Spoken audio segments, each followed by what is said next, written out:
You ended up on UK versus the World. Do we have to talk about this one? Do we have to? Why do you not wanna talk about it? Did you enjoy the experience? No, No. no.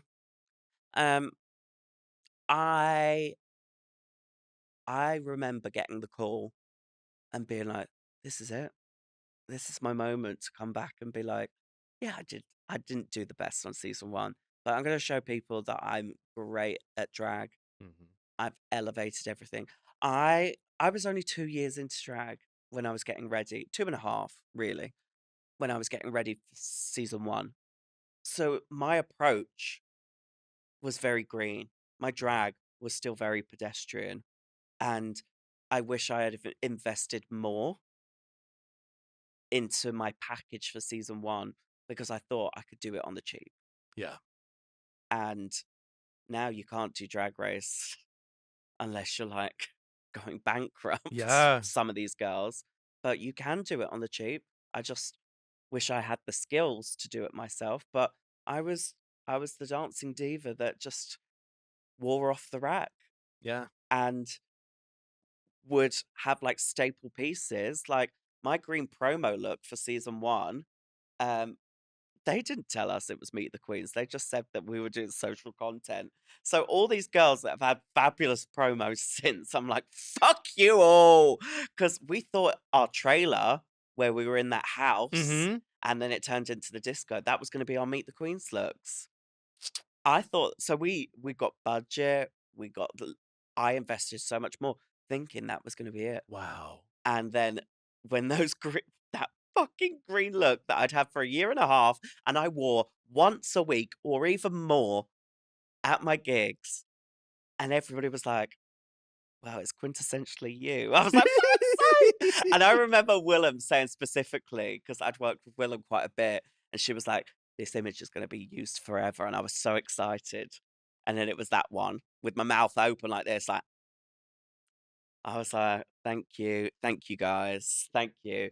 But yeah, I was so excited to like have a new promo image, have a new entrance look, come in and do all the new challenges, compete, send people home. Like I was so excited. So getting ready, I had worked so hard and I was like, fuck it, I'm gonna put everything I've got into this. Mhm. I invested so much into all my runways to make sure that they were top tier after the shit show that was my runways on season one.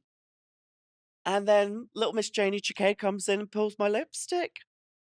And I went, oh, but me being me, I left with my head held high and I went, cool, it is what it is. And it is what it is. What can I do? It's done. I'm not going to get called back. True. I'm not gonna be called back in a dumpster like Art Simone in a week's time. Like it's not gonna happen. So I went, well, that was that. I'm gonna go hang out with Lemon at the hotel and dealt with it. And it wasn't until so we had a phone call. I got eliminated, and then a day later I had a phone call that my nan had passed away. And we were in COVID. So I couldn't leave. I couldn't go home, and I spoke well, I was given the option to leave, but I wouldn't be able to come back. So I couldn't come back for the finale. I couldn't do my promo with everybody else. I just I was like, "I've got to Mhm. stay," and my parents were both like, "This we can't do anything. Like, it is what it is." And, like, obviously, all the funerals were pushed back, so it wasn't like it was gonna be Yeah. whilst I was away filming. So I was dealing with the fact that, again, deep down, I had set a goal of getting to the end and potentially winning. And the higher the goal, the harder the fall. And it hit me hard once I got back from filming, but dealing with the grief whilst I was there waiting for the finale, It's awful. it was like, because anybody that knows me on a personal level knows the relationship I had with my nan. She was such an icon, such a queen, so funny. She would always have a handbag. She'd go, "Where's my handbag?" And like, oh, it just and the handbag. that I didn't bring for the runway on season 1 for Queen Elizabeth, I actually borrowed from her. But and it was, like, decades old, that handbag, Oh. and the strap broke before I went to the runway, and I was like I had gloves on, it was slipping out my hands, so that's why I just left it. And I remember, there was a Twitter account that was like, "The fun facts of Drag Race," and it was like, "Cheryl Hole did have a handbag for the runway, but it broke before she went there." And somebody replied like, "Ever heard of a hot glue gun?" I was like, "Yeah, sure, let me fire up the hot glue gun as we're waiting for the runway." Like, stupid bitch. But, yeah, UK versus the world Was was something. Cheryl, we're sadly coming to the end. Ugh. Oh, but I do have one more question that I have to ask you. Since this show's called Exposed, I would like for you to expose something that happened on Drag Race that didn't make it to camera you wish would have. Just she's probably gonna kill me, but every single person that was there right, so every morning you do your interviews. It's not a secret, everybody knows this. And obviously there's 7 queens, so you can't all do your interviews at the same time. So Blue, Bagger, and somebody else was in doing their interviews, and you have your breakfast order. Mm-hmm. So you have like a bacon sausage or egg sandwich that you could order, or there's like the cereals and fruit and whatnot. And I would always have the same thing. I'd always have a bowl of cereal and an apple every morning. Every morning. I wouldn't have that now. I'd have 3 bacon sandwiches. Um, but Blue and Bagger came back and they were like, where's our bacon sandwiches?"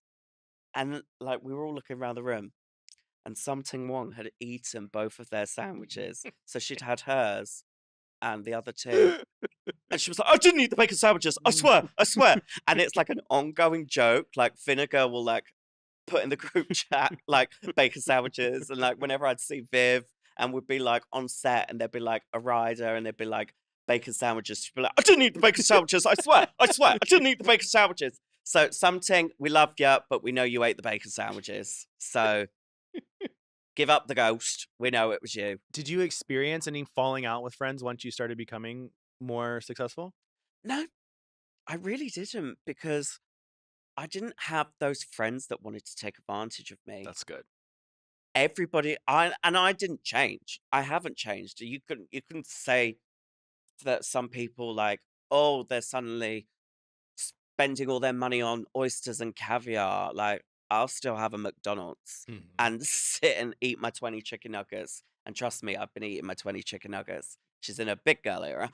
Um, but like, I I've got things that I need to focus on in my life, and I can't let things, money, or people get in the way of that. Mhm. So I'm still the same person Yeah. because this could all go tomorrow. Yeah. Then what are you gonna do? You're gonna crash and you're gonna go, what is my life? Whereas if this all went away tomorrow, I'd be like, okay, what's plan B? What would Plan B be?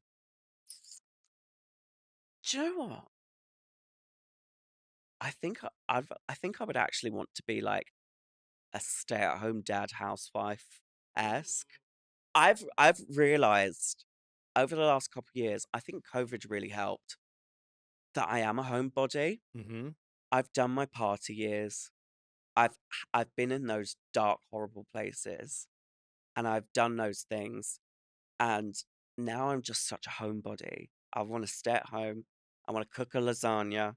I want to I want to tidy the house. I want to organize everything. Isn't that the best feeling though? Yeah, it really is. And like I see so many of the girls partying up at the clubs. They're like, "Why don't you come out tonight?" I'm like, "I'm good." I Mhm. did it so much in my early years of drag because where I was working, I was I was the DJ, I was the performer, and I was the door bitch. So Mhm. I did everything. So I was there from sunrise to sunset at that club. And because it was so difficult for me to get home sometimes I couldn't even afford to get home after a gig, that I would crash on people's sofas. I would sleep. I know this is terrible. I can't believe I'm actually saying this, but like I would sleep at saunas and bathhouses. I would go crash out there. I would sleep at the bar with a blanket on the sofa and they'd just lock me in. because I was doing what I needed to do what I loved. And I pushed through that. I would have the makeup wipes and like pigeon washes in the sinks of the clubs because it's what I needed to do just Yeah. to do my gigs. So I've done my time. I will come in, I will do my work, I will have a fabulous time, I'll have a couple drinks, but then I'm going home, kids. But I love I want that. my bed. I want my own bed. But there's no nicer feeling than your home comforts. So true. And once you make it all about what you love and you wanna come home to it, that's what a Yeah. home is. And that's why I've worked so hard the last 4 years to build the life that I'd always aspired to. Some people, they want to buy the designer clothes. And don't get me wrong, I've bought myself nice Mhm. things, but I've invested into my home. I've got a lovely kitchen now. Thank you, all the gigaroonies. Um, but it's those things that I go, oh, okay, so like if I do this gig, then maybe we could get a nice armchair for our living room. Mm. Isn't that like so like bizarre? Like some people be like, oh, we could go for this nice holiday. I'm like, oh, maybe I could renovate our ensuite. I'm such an old person. I'm turning 30 next month. And I'm literally like, I feel like I'm turning like 60. I feel like you're an old soul, though. I feel that. Do you know what? I feel like I am an old soul. Um, I think because I've always surrounded myself with older people, Mhm. I grew up very quickly with those people around me. They gave me the great advice.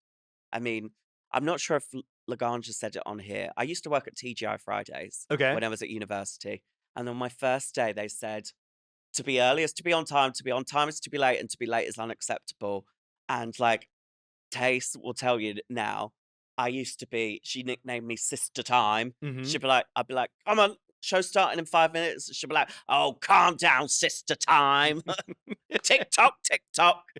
Because I'm like, punctuality is key. We've got a Mhm. job. I will never, ever, ever keep a person waiting. I mean, I'll quite happily sit in the corner and keep my mouth shut if there's things that need to be doing.